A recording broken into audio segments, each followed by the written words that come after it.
हाँ जी दोस्तों, एक बार फिर से आप सभी का स्वागत है हरीश जानी सर साइकोलॉजी के यूट्यूब पे मंच पे। मैं आपका साथी हरीश। जैसा कि आपको मैंने पहले ही कहा था कि जो राजस्थान का आपका इकोनॉमिक सर्वे है, जहाँ से आपके एग्जाम में भर भर के क्वेश्चंस आते हैं, चाहे आपका रीट लेवल 1 हो चाहे लेवल 2 हो। ये ऐसा सब्जेक्ट है जो आपको सिलेक्शन के अंदर भी कर सकता है और बाहर भी कर सकता है। इसी के लिए लेकिन मैं आपके लिए कह सकता है कि अंतिम जो रामबाण क्लास होती है, जिसे अपन अंतिम कह सकते हैं कि सर ये हमारे लिए क्लास लाभदायक हो सकती है। तो ऐसा ही मैंने कुछ आपके लिए प्रयास किया, जो कुछ इंपॉर्टेंट फैक्ट है जहाँ से आपके राजस्थान की अर्थव्यवस्था, जहाँ से सीधे सीधे क्वेश्चंस आते हैं। चाहे आपकी किसी के ऊपर बात करें कि हमारी सेवा कितनी है, उद्योग कितना है, एग्रीकल्चर कितना है, उस सभी प्रकार के जितने बन सकते हैं आपके क्वेश्चंस मैंने सारे यहाँ पर आपको आपके सामने लेके आने का प्रयास किया। आशा करता हूँ ये क्लास आपके लिए बहुत ज़्यादा लाभदायक होगी। साथ ही में जो आपके 3 से 4 पारियों में एग्जाम पेपर होने वाले हैं, उन पेपरों के अंदर लगभग ऐसा पिछला 2-4 साल से हम लोगों ने ऐसा किया है कि देखा है, लगभग आपके 3 से 4 क्वेश्चन इस छोटे से टॉपिक में से आपके बार बार आते हैं। तो मैं आशा करता हूँ इस बार भी लगभग 3-4 क्वेश्चन तो यहाँ से आने के भरपूर चांस रहते हैं। उसी आशा को आगे बढ़ाने के लिए मैं आपके साथ ही क्लास लेके आया हूँ। और इससे पहले अपन लोगों ने, चाहे आपकी कितनी भी बड़ा हो, कि अपन लोगों ने कि सर मनोविज्ञान के आपके चाहे एमसीक्यूज हो, मैराथन क्लास से हो, आप लोगों ने सारा जो कुछ पढ़ा था, कुछ आपके जो इंपॉर्टेंट फैक्ट है जहाँ से एग्जाम में क्वेश्चन आ सकते, सारा हम लोगों ने भरपूर यहाँ पे प्रयास किया। तो अगेन आप सभी का स्वागत है, अभिनंदन है हमारे इस यूट्यूब मंच पर। ये आप ही का ही परिवार है। जरूर एक बार क्लास को लाइक करिएगा और शेयर करना तो भूलिएगा ना। और हमेशा कहते हैं, आज भी कहेंगे कि अपना यूट्यूब को सब्सक्राइब करना तो बिल्कुल भी ना भूलिएगा, क्योंकि ये मेहनत सिर्फ आपके लिए की जा रही है और आप भी के लिए, आप ही का प्यार ही हमारे लिए क्या बने, हमारे लिए मोटिवेशन का काम कर रहा है। तो अगेन आप सभी का हार्दिक स्वागत, अभिनंदन। देखिए दोस्तों, जो आपकी राजस्थान की अर्थव्यवस्था है, अब अर्थव्यवस्था में हमारे राजस्थान के पास कितने पैसे हैं, राजस्थान सरकार कौन सा पैसा कहाँ पर खर्च कर रही है, कि भाई हेल्थ सेक्टर में कितना कर रही है, एजुकेशन में कितना कर रही है, एनर्जी पे कितना कर रही है, उन सभी के बारे में जो इंपॉर्टेंट यहाँ से फैक्ट बनते हैं, जो आपके लिए एग्जाम में अब बहुत ज़्यादा लाभदायक होते हैं, कि सर यहाँ से 3 से 4 क्वेश्चन तो पक्के आते हैं, 100% आते हैं। साथ ही मैंने एक आपके लिए यहाँ पर छोटा सा और प्रयास किया है कि चाहे बंदा लेवल 1 का हो चाहे लेवल 2 का हो, जहाँ से आपको पता है कि यहाँ से एक आपका टॉपिक पड़ता है, जिस टॉपिक का नाम है कि संविधान निर्माण में योगदान किया आपने। कि भाई राजस्थान से जो कह सकते हैं, जिस समय हमारा संविधान बना था उस समय किन किन लोगों ने यहाँ पर अपना अहम योगदान दिया था, वहां से आप क्वेश्चन आता है। तो ये भी मैंने यहाँ पे लिखने का प्रयास किया, ताकि आपके एग्जाम में यहाँ से भी 2 क्वेश्चन आपको देखने को मिलते हैं, चाहे रीट लेवल 1 हो चाहे लेवल 2 हो। कुल मिला के इस आधे घंटे क्लास में से आपको लगभग 4 से 5 क्वेश्चन आपको यहाँ से मिलने वाले। तो अगेन आपको हार्दिक स्वागत, अभिनंदन। आपको अच्छे से पढ़ना है मन लगा के, और कल आपका सुबह एग्जाम है। तो मेरी तरफ से ढेर सारी शुभकामनाएं, आपको ढेर सारा प्यार, ढेर सारा आशीर्वाद। अब अच्छे से पढ़िएगा, मन लगा के पढ़िएगा, दिल लगा के पढ़िएगा दोस्तों, क्योंकि मेहनत आपकी है। हम सिर्फ आपको कह सकते हैं कि ऐसे पढ़ना, बाकी मेहनत आपको ही करनी है, सिलेक्शन आपको ही लेना है। हम तो सिर्फ आपके लिए कह सकते हैं कि मार्गदर्शक की यहाँ पे रोल अदा कर सकते हैं। तो देखिए कि दोस्त, अब बिना समय खराब किए बिना अपन प्रश्नों को शुरू करते हैं। देखो देखो, जहाँ से आपके एग्जाम में क्वेश्चन आते हैं वो मैंने यहाँ पे पॉइंट आपके लिखने का प्रयास किया। देखो, एक क्वेश्चन आ सकता है कि राजस्थान की कार्य सहभागिता कितना दर है। कुल मिला के मानो कि राजस्थान में 100 लोग हैं, 100 लोग में से कितने लोग हैं जो कह सकते हैं कि काम करते हैं, जो काम क्या करते हैं, मिलजुल करते हैं, कितने परसेंट है आपके? 43.6% ऐसे लोग हैं जो राजस्थान में मिलजुल कर काम करते हैं, अर्थात हर इंसान अपनी मेहनत करता है। कितने हैं? 43.6। यदि ऑल इंडिया की बात करें तो पूरे भारत में कितने आपके? 39.8 है। ये कुल 100 लोगों में से यहाँ पर बात की जा रही है। यहाँ पे आपको ओनली फॉर फैक्ट याद करना। देखो दोस्तों, कि इकोनॉमिक ऐसा है कि फैक्ट आपको याद करना पड़ेगा, उसकी कोई ट्रिक नहीं होती है। तो आपको याद करने, बस मैं आपको एक बार कह सकते हैं कि रिवीजन क्लास के रूप में यहाँ पे क्लास लेंगे, क्योंकि आपकी बहुत सारी थी डिमांड कि सर आपने राजस्थान करंट अफेयर्स करवाया, आपने स्कीम्स करवाई, तो सर क्यों ना एक क्लास ये भी लेके आओ। इसी के लिए मैंने आपके लिए भरपूर प्रयास किया। ठीक है दोस्तों, अब देखो, यदि आपसे पूछ ले कि जीवन प्रत्याशा, अर्थात राजस्थान के जो लोग हैं वो लोग कितनी जिंदगी जीते हैं, तो यदि राजस्थान का आइडिया लगे, राजस्थान की लगभग 79.4%, अर्थात 69.4 तक, 69.5 तक व्यक्ति की एज होती, तब तक इंसान जीता है, फिर लगभग इंसान मर जाता है। ऐसा एवरेज निकाला, ऐसा नहीं कि कोई एक इंसान, हो सकता है कोई इंसान 100 वर्ष तक अपना जीवन जीता हो, लेकिन एवरेज जो निकलता है राजस्थान में कुल लगभग इंसान है 79.4 ईयर तक इंसान क्या करता जीता है। लेकिन इंडिया में कितना? आपका 70 है। चलो भाई, अब देखो जीएसडीपी। जीएसडीपी का मतलब क्या होता है कि जैसे राजस्थान है, राजस्थान सरकार के पास जो कुल इनकम है, आपका इनकम टैक्स है, कर है, जो भी कुछ सरकार के पास पैसा आता है, कि सरकार के पास 100 रुपये है, कुल सरकार के पास कितना पैसा है, तो उसके बात करते हैं कि राजस्थान सरकार के पास, देखो भाई यहाँ पर 2 चीजें बनती है। एक आपके पास में बनती है स्थिर मूल्य पर, जिसका अपन बेस ईयर लेते हैं कि 2011-12 के अंदर। मान के चलो राजस्थान सरकार के पास 2011-12 में जो आपका जीएसडीपी, जिसे अपन बोलते हैं सकल राज्य घरेलू उत्पाद, ये उस समय राजस्थान सरकार के पास था 9.6 लाख करोड़ रुपए। इसका मतलब कि 2011-12 में यदि सरकार के पास 9 लाख रुपए थे, उन पैसों को सरकार ने कहीं पर इन्वेस्टमेंट किया होगा, कहीं पर कह सकते हैं किसी को उधार दिया होगा, तो सरकार के पास वर्तमान में कितना पैसा, ये बात आपके 2024-25 की जा रही है। तो वर्तमान में राजस्थान सरकार के पास ये 9.6 लाख से बढ़कर आपके 17.4 लाख करोड़ यहाँ पर पैसे हो गए। इसका मतलब कि आपके लगभग 12.2% की यहाँ पर क्या हो चुका, इंक्रीमेंट हो चुका, या फिर कह सकते हैं इसमें सरकार को लाभ हुआ, अपन कुछ भी कह सकते हैं। तो ये आपको ध्यान रखना है। तो यहाँ से क्वेश्चन आ सकता है कि राजस्थान का जीएसटीपी, एक तो ये देखो, एक तो पहली बात ये करनी कि स्थिर मूल्य पर बेस ईयर क्या है, तो 2011-12 यहाँ पर अपन क्या लेते हैं, बेस ईयर लेते हैं, तो आधार वर्ष लेते हैं। इस बात को आपको याद रखना है। उस समय सरकार के पास मान के चलो कितना पैसा था, 9.06 लाख करोड़ थे। वर्तमान में कितने आपके 17.04 लाख करोड़। इसको आप अच्छे से याद करके जाना है।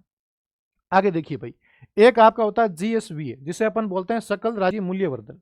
इसका मतलब क्या है, देखो सरकार ने कितना पैसा किस पे इन्वेस्टमेंट किया है। सरकार के पास एग्रीकल्चर में कितना पैसा था, वर्तमान में कितना पैसा है, लाभ हुई हानि हुई। सरकार के पास उद्योग में कितना पैसा था, वर्तमान में कितना है, सेवा में कितना है, फिलहाल उसको अपन देखते हैं। अब देखो, सरकार के पास एग्रीकल्चर के अंदर स्थिर मूल्य पर आपके 56.54% उस समय मान के चलो सरकार के पास इतना पैसा था, कुछ भी मान लो। लेकिन वर्तमान में ये बढ़कर क्या हो गया आपके, वर्तमान में बढ़कर आपके 26.92% हो गया। इसका मतलब यहाँ 26.54 से 26.92 हुआ। इसका मतलब यहाँ पर सरकार को क्या हो गया भाई साहब, फायदा हो गया। इसका मतलब सरकार को यहाँ पर कहीं ना कहीं वृद्धि हुई है। यदि पूछे आपके उद्योग के अंदर, उद्योग में सरकार के पास पहले स्थिर मूल्य पे था आपके 28.39%, लेकिन वर्तमान में कितना आपका 27.16% है। तो यहाँ पर भी सरकार को क्या हुई, थोड़ी कह सकते हैं कि यहाँ पे सरकार को कह सकते हैं हानि, या फिर यहाँ पर लॉस हुआ है सरकार को। तीसरा जो आपका सेवा है, सेवा के अंदर सरकार को सर्वाधिक क्या हुआ, फायदा हुआ है, जिसके अंदर सरकार के पास पहले स्थिर मूल्य पे 45.07% था, जो वर्तमान में बढ़कर आपको कितना हो गया, 45.92% हो गया। इसका मतलब सरकार को यहाँ पर भी क्या हुआ, कुल मिला के फायदा हुआ। इस बात को भी आपको ध्यान रखना है। लेकिन ये आंकड़े आपको याद करके जाना है कि स्थिर मूल्य पर अपनी एग्रीकल्चर कितना है, उद्योग कितना है और सेवा कितना, आपको अच्छे से पढ़ के जाना है। स्थिर मूल्य पे कितना है, और कह सकते हैं कि अपन कह सकते हैं कि वर्तमान मूल्य में कितना है। स्थिर मूल्य पे यहाँ आपका बेस ईयर आता है 2011-12, आदर्श वर्ष जो होता है कि सरकार के पास 2011-12 में कितना एग्रीकल्चर इंडस्ट्री था। लेकिन वर्तमान में ये बढ़कर कुछ बढ़ा है, घटा है, तो कहीं ना कहीं एग्रीकल्चर आपका कुछ पॉइंटों में यहाँ पर बढ़ा है, लेकिन उद्योग यहाँ पर क्या हुआ, कहीं ना कहीं आपका घट रहा है। लेकिन जो आपका सेवा है, सेवा यहाँ पर क्या हुआ, सर्वाधिक बढ़ा है। तो ये चीज़ों आपको यहाँ से याद रखना है। दोस्तों फैक्ट आपको याद करने पड़ेंगे। फैक्ट याद करने के लिए कोई ट्रिक नहीं होती है ना, कुछ तो आपको याद करना ही पड़ेगा। बाकी फैक्ट याद नहीं होते तो शायद एग्जाम पास कर लेते। तो मेरे हिसाब से आपको फैक्ट अच्छे से याद करके जाने चाहिए, इस क्लास को बार बार रिवाइज करके जाना। अब देखो आगे, एक आपका होता है एनएसडीपी। देखो एनएसडीपी क्या होता है, एक आपका होता है जीएसडीपी और एक आपका होता है एनएसडीपी। दोस्तों देखो दोनों का मतलब क्या होता है। मान के चलो सरकार के पास 100 रुपए है, वो तो आपका होता है जीएसडीपी, मतलब सरकार के पास कुल कितना पैसा है, वो तो आपका हो गया जीएसडीपी। एक आपका होता है एनएसडीपी। एनएसडीपी का मतलब क्या होता है कि सरकार के पास में 100 रुपए है, लेकिन सरकार ने 100 रुपए को अधिक बनाने के लिए, अधिक पैसा कमाने के कुछ तो पैसा खर्च किया होगा ना। मान के चलो आपके घर में छोटी सी क्या लगी हुई है, मशीन लगी हुई है, और आपको लगता है कि यार इस मशीन पे मैंने 100 रुपए खर्च किए है। लेकिन 100 रुपए खर्च करने के बाद आप मशीन से जो काम करवा रहे हो, तो कहीं ना कहीं आपके मशीन पे जो कुछ तो कुछ आ रहा होगा, खर्चा आ रहा होगा। मशीन खुद का हो रही, पुरानी हो रही है, लाइट जल रही है, मशीन खुद भी क्या हो रही है अपने, उसकी भी, उसके लिए क्या नहीं चाहिए, उसमें ऑयल चाहिए, बहुत कुछ चाहिए। फिर वहाँ जो बंदा मेहनत कर रहा है उसका पैसा चाहिए। इसका मतलब क्या है कि मशीन पर जो खर्चा आ रहा है, मशीन पर जो व्यक्ति काम कर रहा है, उन दोनों को यदि आप क्या निकालो, खर्चा निकाल दो, उसके बाद आपका बचता है नेट स्टेट डोमेस्टिक प्रोडक्ट, जिसे बोलते हैं अपन कह सकते हैं शुद्ध राज्य घरेलू उत्पाद। मान के चलो कि आपके पास में 100 रुपए थे, या आपके पास में मशीन है, इस पर आपने 100 रुपए खर्च किए। इसके बाद मशीन पे कितना पैसा खर्च हुआ, मशीन पे ऑयल डालना पड़ा आपको, एक जो इंसान रखा उसने ध्यान रखना, जितना पैसा खत्म हुआ, तो अपन कह सकते हैं कि जो आपकी जीएसटीपी है, इसमें से आप मूल्य ह्रास हटा दो। इसमें से जो भी आपका मूल्य ह्रास हुआ था, जितना आपके मशीन पे खर्चा लगा, लोगों को देने में पैसा लगा, वही आपका क्या है, एनएसडीपी है, जो वर्तमान में स्थिर मूल्य पर कितना आपका 7.96 लाख है, और वर्तमान में कितना आपका, वर्तमान में 15.25 लाख। ये आपको अच्छे से याद कर जाना दोस्तों, बहुत इंपॉर्टेंट है। मैं कहता हूँ यहाँ से एग्जाम में क्वेश्चन छपने का भरपूर प्रयास है। स्थिर मूल्य पर आपका बेस ईयर दोस्तों 2011-12 है, जिसमें कितना था उस समय 7.9 लाख करोड़ था, लेकिन वर्तमान में कितना आपका 15.25 लाख करोड़ हो गया। ठीक है, लेकिन एक बात बता दूं, लगभग जो अपन करते हैं ना जीएसटीपी एसटीपी, ये जो स्थिर मूल्य पे होती है इसके 2 गुना क्या होता है, हमेशा वर्तमान मूल्य होता है। तो मान के चलो देखो इसका कितना 7 का कितना होना चाहिए, 2 गुना 14 होना चाहिए। तो कहीं ना कहीं इसने कह सकते हैं देखो 7.9 से 8 मान लो, 8 का 2 गुना होता है 16, लेकिन यहाँ 16 थोड़ा सा कम है। इतना आप थोड़ा बस आइडिया कर सकते हो, है ना। यहाँ देखो 15 25, तो देखो एक के बाद 2 आता है और 5 को वापस 5 डाल दो। तो कहीं ना कहीं किसी थोड़ा बहुत आप ट्रिक लगा के इसको याद कर सकते हो, लेकिन मेरे हिसाब से आपको फैक्ट तो यहाँ पर याद करके जाने ही जाने चाहिए। ठीक है, अगला क्वेश्चन देखो भाई। अब कह रहा है आपकी सीपीआई कितना है, प्रति व्यक्ति आय कितना है। जब अपन 2011-12 की बात करें, उस समय जो प्रति व्यक्ति आय था, अर्थात जो प्रत्येक व्यक्ति उसकी कितनी आय थी राजस्थान में, उसकी आय थी 96,638 रुपये एक साल की। मतलब पूरा लोगों को मिला के पैसा निकाले तो राजस्थान के अंदर एक व्यक्ति एक साल में 96,638 रुपये क्या करता था, 2011-12 में पैसा अपने लिए लेके आता था। लेकिन वर्तमान संदर्भ में बात करें तो यही पैसा बढ़ के आपके इस मूल्य पर 1,85,053 रुपये हो गए। इसका मतलब कहीं ना कहीं इसके अंदर क्या हो गई, आपके बढ़ोतरी हुई। स्वाभाविक सी बात है कि जहां 2011-12 में लोग 97,000 पैसा यहाँ लेके आता था, जिसको वर्तमान में कितने कर दिया गया, आपका 1,85,053 रुपये यहाँ पर कहीं ना कहीं कह सकते हैं कि इसके अंदर अपना राजस्थान को अच्छा काम कर रहा है। तो आपको सीपीआई यहाँ पे पढ़ के जाना है, आपके एग्जाम में प्रश्न आ सकता है, इसको दोस्तों याद करके जाना। एक आपका होता है थोक मूल्य सूचकांक। थोक मूल्य सूचकांक मतलब क्या होता है कि आपके पास कितनी वस्तुएं हैं, उन वस्तुओं में आप कितना चेंजेस करते हो, वस्तुएं कितनी बेची है, कितनी वस्तुएं आपके पास आई है। तो कुल मिलाकर राजस्थान की लगभग 154 क्या वस्तु इसमें शामिल है, जिन वस्तुओं को अपन क्या करते हैं बाहर भेजते हैं, इनमें कुछ एक्सचेंज करते हैं। तो 154 आपके पास वस्तुएं हैं। उन वस्तुओं में बात करूं तो वर्तमान में आपका थोक मूल्य सूचकांक कितना है, वो आपका 394.68 है, जो पिछली बार था आपके 387। कुल मिला के आपके 1.75 की यहाँ पर क्या हो गई, आपकी वृद्धि हुई। ये बात आपको वापस देखना दोस्तों। अर्थात थोक मूल्य सूचकांक आपका कितना है दोस्तों, 394.68 है, जो पिछले के संदर्भ में आपके 1.75 की यहाँ पर वृद्धि हुई, जो पिछला था आपका 387.9%। लेकिन आपको अच्छे से यहाँ पर याद करना दोस्तों, क्योंकि यहाँ से एग्जाम में भरपूर प्रयास प्रश्न आते हैं। तो थोक मूल्य सूचकांक तो आपको याद करना ही करना है। आगे देखिए भाई, आगे एक आपका होता है सीपीआई, जिसे अपन बोलते हैं उपभोक्ता मूल्य सूचकांक। लेकिन आपको याद करना, देखो उपभोक्ता मूल्य कुल आपके राजस्थान के 3 शहर यहाँ पर क्या करते हैं, शामिल करते हैं, जहां पर क्या होता है, जहां पर जो आपको कह सकते हैं कि सर्वाधिक लोग वहां पर काम करते हैं। उपभोक्ता जहां सर्वाधिक कहाँ है, कंज्यूमर। तो देखो आपके यहाँ पर राजस्थान के 3 शहर इसमें शामिल किए गए। एक आपका शहर अलवर है, एक आपका भीलवाड़ा है, और एक आपका जयपुर है। इसको आप ऐसे भी याद करते हो ABJ, इसको आप ABJ याद कर सकते हो। तो कह सकते हैं कि अलवर, भीलवाड़ा, जयपुर। एक आपका कृषि उत्पादन सूचकांक जो कितना है वर्तमान में आपके 215.15। तो आपको पीछे वाले याद करना है कि 215 के बाद में भी क्या आएगा, 0.15, जो आपका कृषि उत्पादन सूचकांक है। एक आपका कुल खाद्यान्न, राजस्थान में एक साल में कुल कितना खाद्यान्न हुआ था, तो राजस्थान में कितना हुआ था दोस्तों, 267.67 लाख मैट्रिक टन। एम का मतलब होता है दोस्तों मैट्रिक, और टी का मतलब होता है टन। तो कितना है आपके राजस्थान में, देखो 267 पॉइंट के बाद भी वापस क्या आ रहा, 67 आ रहा। कुल कितना है आपके लाख, ये आपके मैट्रिक टन है। आपको अच्छे से याद करना, राजस्थान में खाद्यान्न आपसे पूछ सकते हैं, क्योंकि आजकल जो एग्रीकल्चर सेक्टर है इसको बढ़ावा देने के लिए भारत सरकार बहुत अच्छा प्रयास कर रही है, जिसके अंदर आपका कुल खाद्यान्न कितना है, उस खाद्यान्न में अपन अलग अलग पढ़ते हैं। आपकी कह सकते हैं खरीफ फसल कितनी है, रबी कितनी है, जायद कितनी है, कुल अनाज कितना है ना, क्या सब अपन अच्छे से पढ़ते हैं। लेकिन आपको याद करना है कुल खाद्यान्न आपका 267.67 लाख मैट्रिक टन है। अब आता है औद्योगिक उत्पादन सूचकांक, जो कितना आपका 157.31 है। इसको भी एक बार देख लेना। अब ये बहुत इंपॉर्टेंट है कि राजस्थान की अधिष्ठापित ऊर्जा कितनी है। राजस्थान में कुल, चाहे आपकी पवन ऊर्जा हो, सौर ऊर्जा हो, कह सकते हैं विभिन्न प्रकार की ऊर्जाएं हैं, वो कुल कितनी ऊर्जाएं हैं। तो राजस्थान में आपके दिसंबर 2024 तक, राजस्थान में दिसंबर 2024 तक आपके कुल कितनी है, वो आपकी है 26,325.19 मेगावाट। ये आपको दोस्तों याद करना बहुत इंपॉर्टेंट फैक्ट है। यदि पूछ रहे राजस्थान की अधिष्ठापित ऊर्जा कितनी, आपको याद करना 26,325.19 मेगावाट। आपको देखो पीछे वाला आप याद कैसे कर सकते हो कि अभी आपका 2025 खत्म हुआ, खत्म होते ही आपके 2000 के आगे 26 आगे। तो आपको अच्छे से याद करना है, ठीक है। तो आगे आएगा 26, पीछे आएगा 25। दो चीज तो आप याद कर सकते हो, आगे 26 पीछे 25, बीच में 3 आ जाएगा। आपको याद करना 26,325.19 मेगावाट आपको अच्छे से याद करना है। यदि आपसे पूछ ले कि राजस्थान सरकार ने ऐसा कब प्रयास किया कि राजस्थान को पूरा हम एकदम अच्छे से क्या कर लेंगे, विकसित कर लेंगे, तो सरकार का टारगेट है 2047 तक हम राजस्थान को पूरा विकसित कर देंगे। साथ ही में राजस्थान का टारगेट है कि राजस्थान को $350 बिलियन बनाने के लिए हमें कितना टारगेट चाहिए, सरकार का प्रयास है कि वर्ष 2029 तक हम क्या करेंगे, राजस्थान की अर्थव्यवस्था $350 बिलियन हम यहाँ पर बनाने का भरपूर प्रयास करेंगे। कब? 2029 तक। आगे देखिएगा, अभी राजस्थान सरकार ने बजट में घोषणा की थी कि राजस्थान में हम कुल क्या बनाएंगे, 9 ग्रीन फील्ड बनाएंगे। तो याद करना, राजस्थान में कुल कितने ग्रीन फील्ड है आपके? 9 ग्रीन फील्ड है। फिर यदि पूछे राजस्थान में कुल कितनी सड़क है, तो राजस्थान में कुल कितनी सड़क है आपके? 3,17,121 वर्ग किलोमीटर। इसका मतलब क्या कह सकते हैं, 3,17,121 किलोमीटर। ये आपको अच्छे से याद करना है कि राजस्थान में कुल कितनी सड़कें, चाहे आपकी नेशनल हाईवे हो, स्टेट हाईवे हो, ग्रामीण सड़कें हो, राज्य सड़कें हो, कुल कितनी सड़कें आपकी? 3,17,121 वर्ग किलोमीटर है। ये आपकी कुल क्या है, सड़कों की यहाँ पर लंबाई है। ठीक है, ये आपको अच्छे से देखना एक बार। आगे देखिएगा, ये बहुत इंपॉर्टेंट कि सड़क घनत्व कितना है। तो राजस्थान में दोस्तों सड़क घनत्व कितना आपका?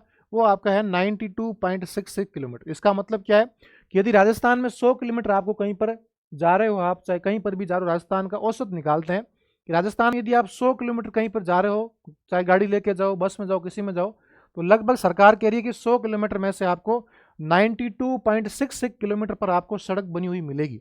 चाहे वो सड़क कह सकते हैं कि नेशनल हाईवे हो, चाहे स्टेट हाईवे हो, चाहे आपकी कह सकते हैं गांवों की सड़कें हो, चाहे शहरी सड़कें हो, चाहे कह सकते हैं कि आपकी पंचायती राज की सड़कें हो, सभी प्रकार की सड़कें आपको वहां मिलेगी। 100 किलोमीटर में से लगभग आपको 92.66 किलोमीटर आपको वहां पर मिलेगी।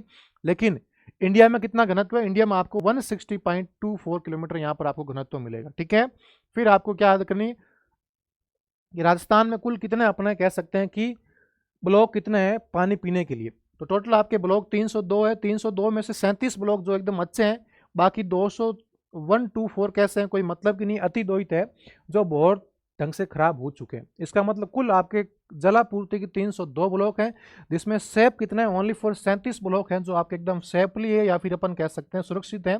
बाकी वाले सुरक्षित नहीं है, जिनको सही ढंग से करने का अपन लोगों को प्रयास यहाँ पर करना पड़ेगा, या फिर राजस्थान सरकार के साथ मिले कहीं ना कहीं अपन लोगों को अपनी अहम भागीदारी यहाँ पर निभानी पड़ेगी। आगे देखो, जयपुर मेट्रो की स्थापना आपकी होती है 3 जून 2015 को, और किसकी सहायता से होती है? आपके एशियन डेवलपमेंट विकास, कह सकते हैं कि एशियन डेवलपमेंट बैंक, जो आपका एशियाई विकास बैंक है, उसकी सहायता से आपके क्या होता है, जयपुर मेट्रो की स्थापना होती है 3 जून 2015 को।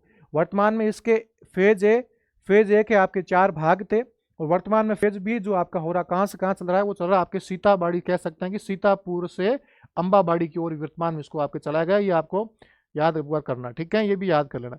बाकी आपको पता है फेज ए में क्या था आपके? फेज ए में था मानसरोवर से चांदपोल, फेज बी में था आपके चांदपोल से अपन कह सकते हैं अपने भाई बड़ी चौपड़, फिर उसमें फेज सी में था बड़ी चौपड़ से अपन कह सकते हैं अपने भाई ट्रांसपोर्ट नगर, और फेज डी में कहाँ से था आपके मानसरोवर से लेके 200 फीट है, 200 फीट तक था। वर्तमान में कहाँ बनाया गया? नया आपके सीतापुरा से अंबाबाड़ी तक बनाया गया।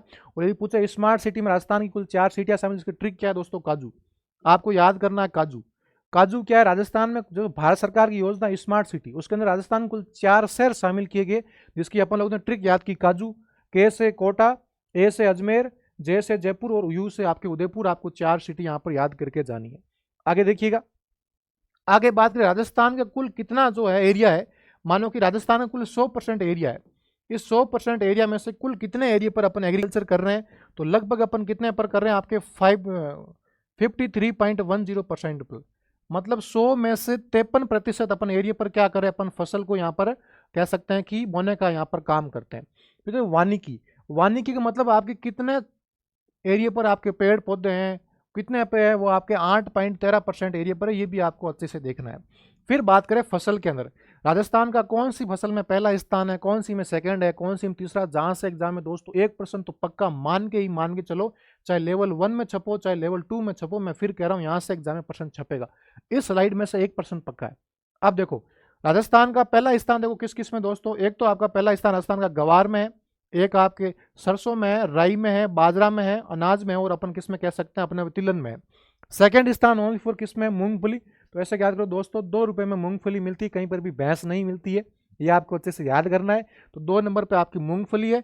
बाकी 3 नंबर पे देख लो आपका क्या है, चना है, जवार है, सोयाबीन है, और अकुल कह सकते हैं अपने भाई दलहन है। देखो दलहन आपके 3 नंबर पे है, और ये कितने पर अपने भाई, ये आपके 1 नंबर पे, जिसको अपन क्या बोलेंगे, तिलहन बोलेंगे। ठीक है, तो राजस्थान की फसल पहले स्थान पे कौन सी है, दूसरे पे, तीसरी पे आपको एक बार अच्छे से याद करके जाना है। दूसरे पर सिर्फ एक है मूंगफली, तीसरे पर आपके चना, जवार, सोयाबीन, बाकी सारी पहले पर आपको एक बार अच्छे से याद कर लेनी। ठीक है, आगे देखिए भाई, आगे कह रहा कि ईआरसीपी, जो आपकी ईआरसीपी योजना थी जिसे अपन कहते हैं ईस्टर्न राजस्थान कैनाल परियोजना, इसका वर्तमान में नया नाम क्या कर दिया गया, राम सेतु जल परियोजना, जिसके अंदर राजस्थान के 17 जिले शामिल है। और कुल कितना एरिया आता है राजस्थान को, राजस्थान का कुल 2.51 लाख हेक्टेयर जो एरिया है, इसमें अपन क्या करेंगे, पानी से यहाँ पर इन एरिया को सिंचित करेंगे, इनको लाभ मिलेगा। लगभग राजस्थान के कितने 17 जिलों को यहाँ पर लाभ मिलने वाला। अब पूछे राजस्थान में लाइव स्टॉक कितना, जैसे अपन कह सकते हैं पशुधन, तो राजस्थान में पशुधन है आपके 568.01 लाख, जो देश का 10.60% है। और राजस्थान का दूसरा स्थान है, पहला स्थान पर किसका है दोस्तों, पहला स्थान आपके यूपी का है। ये भी आपको यहाँ पर देखे जाना है। कुल कितना है 568.01 लाख, देश का 10.60%, देश में दूसरा स्थान, पहला किसका, आपके यूपी का स्थान है।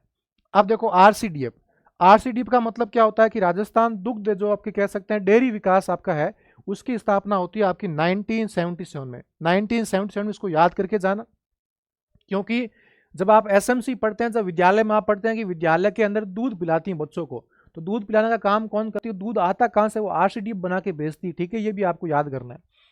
एक आपका आता कृषक कल्याण कोष, किसानों के लिए सरकार ने विकास करने के लिए क्या निर्माण किया, तो सरकार ने कोष का निर्माण, जिसका नाम है कृषक कल्याण कोष, जिसकी स्थापना होती दोस्तों 16 दिसंबर 2019 को।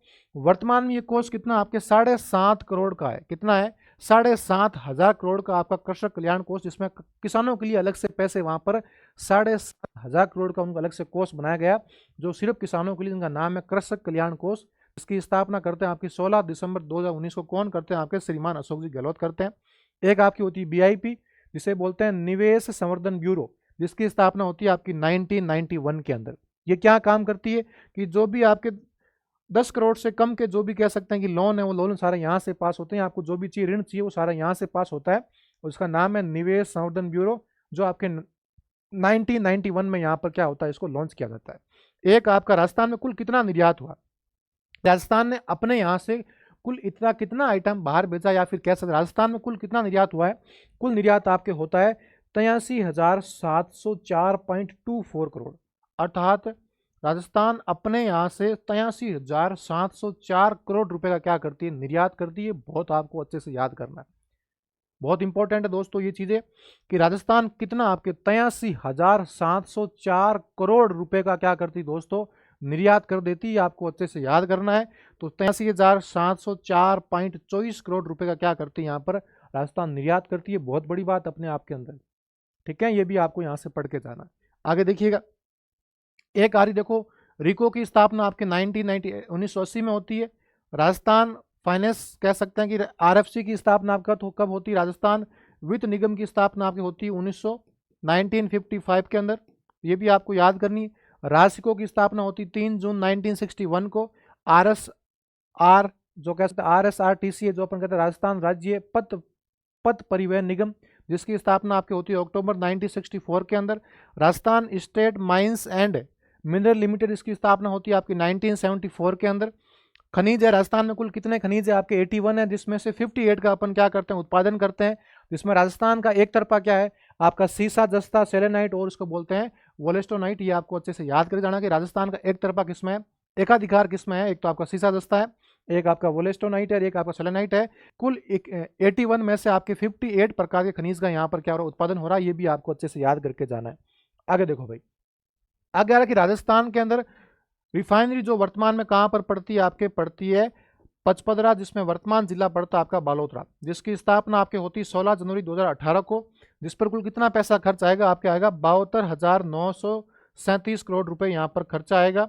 उन खर्चों को दो भागों में डिवाइड करेंगे, जिस पर 74% कौन लगा रही, वो लगा रही आपकी एचपीसीएल, जिसे बोलते हैं हिंदुस्तान पेट्रोकेमिकल लिमिटेड। और 26% यहाँ पर पैसा कौन लगा रही है, आपकी राजस्थान गवर्नमेंट लगा रही है। ये भी आपको रेशियो याद करके जाना है, राजस्थान गवर्नमेंट और एचपीसीएल का रेशियो कितना है, तो 74.26 है। अब देखो एक आ रहा आपका कि राजस्थान में कुल कितने लोग घूमने आए थे पूरे साल के अंदर, तो राजस्थान में 2024 के अंदर लगभग आपके कह सकते हैं कि 2321.56 लाख लोग यहाँ पर घूमने आए, अर्थात 2321 लाख लोग यहाँ पर राजस्थान में घूमने आए थे। जिसमें से कुल विदेशी कितने हैं, विदेशी आपके हैं 207 लाख विदेशी हैं। बाकी आप निकालो सारे कौन से बचेंगे, अपने यहाँ राजस्थान के बचेंगे या फिर इंडिया कह सकते हैं। तो राजस्थान में यदि देखो 2321 लाख लोग यहाँ पर घूमने आ रहे हैं, उनमें से 207 तो विदेशी हैं, बाकी सारे भारतीय। ये भी आपको याद करके जाना, भारतीय कितने यहाँ से आप माइनस कर लेना है ना, सारा कुछ मैं नहीं लिखाऊंगा। भाई आपके सामने विदेशी पड़े हैं, कुल पड़े, इसमें से घटा लो, बाकी क्या हो जाएगा, अपने भारतीय हो जाएंगे। अब देखो एसडीजी जो आपका सतत विकास लक्ष्य है, इसके अंदर पहला स्थान किस, राजस्थान के अंदर पहला स्थान अपने किसका है, वो है अपने शेखावटी के अंदर जिला पड़ता है, उसका नाम है झुंझुनू। दूसरा है आपके नागौर का, तीसरा किसका है, सिक्कर का। तीसरा किसका है दोस्तों, सिक्कर का है। फिर यदि आपसे पूछ ले कि नाबार्ड की स्थापना, तो आपको याद करना है 12 जुलाई 1982 को क्या होती है, नाबार्ड की स्थापना होती है, ये भी आपको देखना है। फिर यदि आपसे पूछ ले कि zero budget natural farming, zero budget natural farming आपके कब योजना आती है, आपके आती है 2019-20 के अंदर। मुझे इंपॉर्टेंट लगी इसलिए मैंने आपको ये लिखी, ठीक है। जिसकी फुल शॉर्ट फॉर्म क्या है, ZBNF, जिसे बोलते हैं जीरो बजट नेचुरल फार्मिंग, जिसकी आपकी स्थापना या योजना शुरू होती 2019 में। ये भी थोड़ी सी इंपॉर्टेंट है। एक है RHB, जिसे बोलते हैं राजस्थान हाउसिंग बोर्ड, हिंदी में बोलते हैं राजस्थान आवासन मंडल। क्या बोलते हैं इसको, इसको बोलते हैं राजस्थान आवासन मंडल। और इसकी स्थापना कब होती है, इसकी स्थापना होती है आपके 1970 में, 1970 के अंदर इसकी स्थापना होती है। एक है राजस्थान राज्य कृषि विपणन बोर्ड, जिसकी स्थापना होती है आपके 1990 से कह सकते हैं 74 में, 1974 में इसकी स्थापना होती है, ये भी आपको याद करके जाना है। एक आपसे पूछ ले कि अपने भाई रूडा की स्थापना कब होती है, नवंबर 1995 में होती है। एक आपका होता है क्या, ये बहुत इंपॉर्टेंट, उसका नाम है रिडकोर। रिडकोर का मतलब क्या होता है कि सड़क के लिए जो आपका एजेंसी काम करती है उसका नाम है रिडकोर, जिसकी स्थापना 2004 में होती। दोस्तों बहुत इंपॉर्टेंट है। एक आपकी योजना है सीमावर्ती क्षेत्र का विकास करना, जो भी आपके कह सकते हैं कि सीमावर्ती जो भी आपके क्या है जिले हैं, उनमें विकास करने के लिए जो योजना आई थी आपके 1993 या 94 के अंदर, 1993-1994 में योजना आई थी। इसको भी आपको देखना है, 1994 या 95 भी इसको कह सकते हो। आगे देखिए भाई, एक आपका राजफेड है, राजफेड की स्थापना होती है 1957 के अंदर। एक आपकी ट्रेन चली थी, ट्रेन का नाम है प्लेस ऑन व्हील, जो चली थी आपकी 1992 के अंदर। एक यदि आपसे पूछ ले कि मगरा क्षेत्र का विकास कब होता है, तो आपके होता है 2004 और 5 के अंदर, ठीक है। तो ये कुछ दोस्तों आपके लगभग 50 इंपॉर्टेंट फैक्ट थे, और मैं कहता हूं इन 50 इंपॉर्टेंट फैक्ट में से आपके एग्जाम में मैं कह रहा हूं 3 से 4% मिल जाएंगे भाई साहब, पक्का मिलेंगे। चाहे आपके रीट लेवल 1 में मिलो, चाहे लेवल 2 में मिलो, 3 से 4 क्वेश्चन यहाँ से मिलने दोस्तों सौभाग्य से है। देखो मैंने आपके लिए यहाँ पर 2 क्लासें ली, एक तो आपकी यहाँ पे ली इकोनॉमिक सर्वे की, एक मैंने क्लास आपके लिए यहाँ पे किसकी ली थी, वो मैंने ली थी आपके राजस्थान के फ्लैगशिप और कह सकते हैं जन कल्याणकारी योजनाएं। इन दोनों क्लास में से आपको भरपूर प्रयास मिल जाएंगे। मनोविज्ञान जितनी मैंने आपको पढ़ाई, शिक्षा मनोविज्ञान एजुकेशन जो भी मैंने कह सकते हैं कि आपको पढ़ाई है, वो सारा क्वेश्चन आपको वहाँ से मिलने वाला है। चाहे आपका स्कूल मैनेजमेंट हो, चाहे आपकी टीचिंग मेथड्स हो, चाहे आपका इकोनॉमिक सर्वे हो, सारा आपको यहाँ से क्वेश्चन मिलने वाला है। अब देखो मैंने एक प्रयास और किया है, बच्चों की बहुत डिमांड है कि सर एक क्वेश्चन यहाँ से पक्का आता है। मैं कह रहा हूँ इस स्लाइड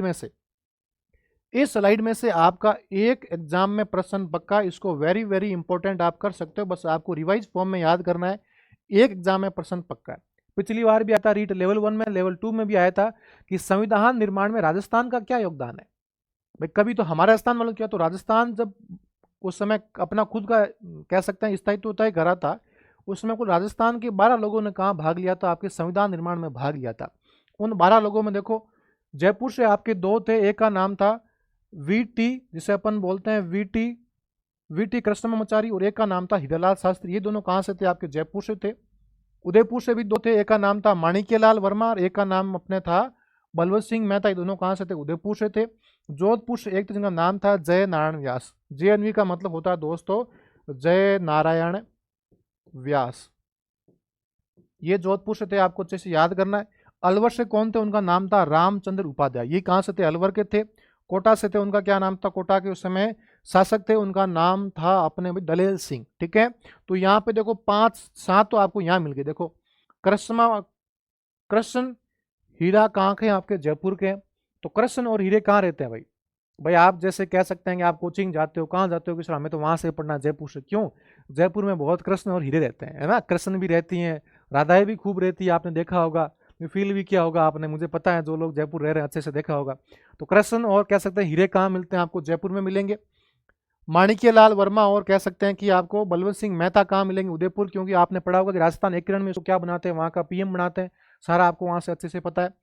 जय नारायण व्यास विश्वविद्यालय कहाँ, आपको पता है जोधपुर में। तो यहाँ से कौन थे, जोधपुर से थे आपके जय नारायण व्यास थे। रामचंद्र जी कहाँ से थे, आपके अलवर से थे, कहाँ से थे, अलवर से थे। तो ऐसे याद कर लो कि रामचंद्र जी आपके अलवर से थे। और कोटा से कौन थे, अपने भी दलेल सिंह थे, कौन थे, दलेल सिंह थे। ऐसे याद कर लो कि जहां पर क्या होता अपने भी दलदल होता है, वहीं पर क्या मिलते हैं आपको, वहीं पर आपको मिलते हैं अपने भी कांटे मिलते हैं। ऐसे याद कर लो। कोटा से याद कर लो, क्या कोटा से याद कर लो अपने भाई, उसको बोलेंगे अपने भी कांटे। और इनसे याद करो, दलेल सिंह से याद करो अपने कीचड़। तो कीचड़ में आपको क्या मिलेंगे, कांटे ही मिलेंगे, ये भी आप देख लेना। एक आपके हैं, उनका नाम है गोकुल सिंह असावा, जो कहाँ से थे आपके शाहपुरा भीलवाड़ा से थे। शाहपुरा भीलवाड़ा से कौन, आपके गोकुल सिंह असावा। बीके का मतलब होता है बीकानेर। बीकानेर से कौन थे, उनका नाम था अपने में जसवंत सिंह। कहाँ से थे, वो थे आपके बीकानेर से। भरतपुर से थे आपके राज बहादुर, कौन थे, राज बहादुर। खेतड़ी से थे, उनका नाम था सरदार सिंह। और मुकुट बिहारी जो है भार्गव, वो थे आपके अजमेर मेरवाड़ा से।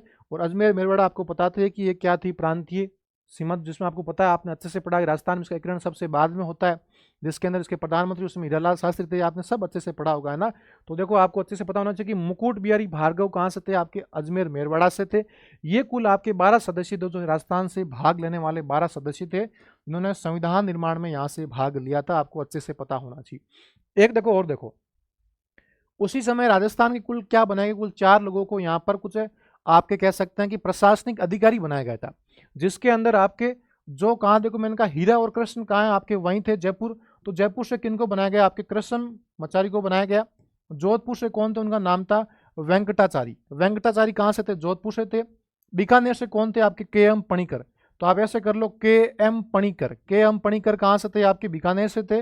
और एक का नाम था विजय राघवाचार्य, जो आपके उदयपुर से थे। कहाँ से थे, विजय राघवाचार्य आपके उदयपुर से थे। के एम पणिकर आपके बीकानेर से थे। और जोधपुर से कौन से, आपके वेंकटाचारी थे। और आपको पता है जयपुर में कौन रहते हैं, कृष्ण और हीरे रहते हैं। ये भी आपको अच्छे से याद करना। और एक क्वेश्चन यहाँ से बन सकता है कि ऐसे राजस्थान के लोग जिनका जन्म तो वहाँ कहाँ पर, राजस्थान में, लेकिन वो किसी और जिले से आए थे, उनका क्या नाम था। तो 3 ऐसे लोग थे। एक का नाम था बनारसी दास झुंझुनूवाला। व्यक्ति का क्या नाम था, बनारसी दास, क्या था, बनारसी दास झुंझुनूवाला। वो कहाँ से आए थे, वो आपके बिहार से क्या आए थे, संविधान के अंदर आए थे। उनको बिहार जिले ने वहां से भेजा कि हमारे बिहार की ओर से कौन आ रहे हैं, जो हमारे यहाँ के थे, कहाँ के थे, राजस्थान के मूल निवासी थे। उनका नाम था बनारसी दास झुंझुनूवाला। एक का नाम था हिम्मत सिंह। हिम्मत सिंह प्रभुदयाल, जो आपके पश्चिम बंगाल थे। कहाँ से थे, जो आपके पश्चिम बंगाल से आए थे। और एक आपके यूपी से आए थे, उनका नाम है पदमपत सिंघानिया। क्या नाम था, पदमपत सिंघानिया। तो ये 3 नाम आपको याद करना कि राजस्थान के मूल निवासी होते हुए वो किसी और जिलों से आए थे, जिसका एक का नाम था, क्या नाम था आपके, देखो बिहार से याद करो, ब से बिहार और ब से आप याद कर लो, क्या नाम कर लो, बनारसी। तो बनारसी कहाँ से आया, बिहार से आया। हिम्मत सिंह, हिम्मत सिंह उनका क्या नाम था, हिम्मत सिंह, हिम्मत सिंह प्रभुदयाल, जो कहाँ से आता है, आपके पश्चिम बंगाल से। याद देखो, प से पश्चिम बंगाल, प से याद कर लो, आप क्या याद कर लो, प से याद कर लो अपने भाई प्रभुदयाल। और एक बच के आपके पदमपद सिंघानिया, जो आपके यूपी से आए थे, इसे अपन क्या बोलते हैं, उत्तर प्रदेश बोलते हैं। तो उत्तर प्रदेश से आपके कहाँ से आए थे, सिंघानिया साहब आपके उत्तर प्रदेश से चुनकर आए थे। तो ये कुछ आपके संविधान निर्माण के योगदान थे। अब यदि इस क्लास की आपको पीडीएफ चाहिए तो आपको ये टेलीग्राम चैनल ज्वाइन करना पड़ेगा। इसका नाम है साइकोलॉजी बाई हरीश जानी सर। इसको आपको ये टेलीग्राम ग्रुप ज्वाइन करना पड़ेगा, साइकोलॉजी बाई हरीश जानी सर। इसको आप अच्छे से ज्वाइन करिएगा। यहाँ पर इस क्लास को आपको पीडीएफ मिल जाएगी। बाकी मेरी ओर से आपको ढेर सारी शुभकामनाएं आपके एग्जाम के लिए। और मैं आशा करता हूँ आप यहाँ पर अच्छे से एग्जाम दे के आएंगे। मेरा ढेर सारा प्यार, ढेर सारी दुआएं आपके साथ। और मैं आशा करता हूँ ये एग्जाम आपके लिए बहुत अच्छा होगा। तो जितनी आप लोगों ने मेहनत की, उतना ही मैं आपके लिए कंधे से कंधा, चाहे मैंने आपको यूट्यूब पे पूरा पढ़ाया हो, या आपके लिए जितनी मेहनत करनी थी, चाहे आपकी टीचिंग मेथड्स था, चाहे आपके कह सकते हैं एजुकेशन जो था साइकोलॉजी, चाहे आपकी टीचिंग मेथड्स था, स्कूल मैनेजमेंट था, सारा अपन लोगों ने यहाँ पर भरपूर प्रयास किया था। तो आशा करता हूँ ये क्लास आपको बहुत अच्छी आएगी, आपको कह सकता हूँ आपके लिए बहुत लाभदायक होगी। इस क्लास को एक बार देखिएगा, सुबह एग्जाम हॉल में जाने से पहले इस क्लास को एक बार वापस रिवाइज करिएगा। और मैं दावे से कहता हूँ यहाँ से आपको 3 से 4 क्वेश्चन आपको देखने को मिलेंगे। बस आपको ईमानदारी से पढ़ना है, मन लगा के पढ़ना है, खुश होकर पढ़ना है। सभी को मेरी तरफ से बेस्ट ऑफ लक। बाकी हाँ, ये रही बात कि पेपर कैसे अटेंड करना। देखो दोस्तों कि पेपर अटेंड आपको वैसे करना है, देखो पेपर का लेवल कैसा आता है। यदि आपको लगता है कि पेपर का लेवल बहुत हार्ड है तो क्वेश्चन को वही करना जो क्वेश्चन आपको आए। लगे कि पेपर सिंपल है फिर तो सारा करना ही है, जब आपको पेपर आ ही रहा है तो। बाकी देखो, आप जब एग्जाम हॉल पे जाते हो, सबसे बड़ी बात है कि आप जब घर से निकलो तब तक एग्जाम हॉल तक आपको किसी से कोई बात नहीं करनी। आपको बहुत मिलेंगे, आपने भाई साहब कोचिंग कहाँ से की, आपने नोट्स कहाँ से पढ़े, आपका सेंटर कहाँ है, आप कौन से गांव के, आप कहाँ रहे थे, कैसे तैयारी की थी।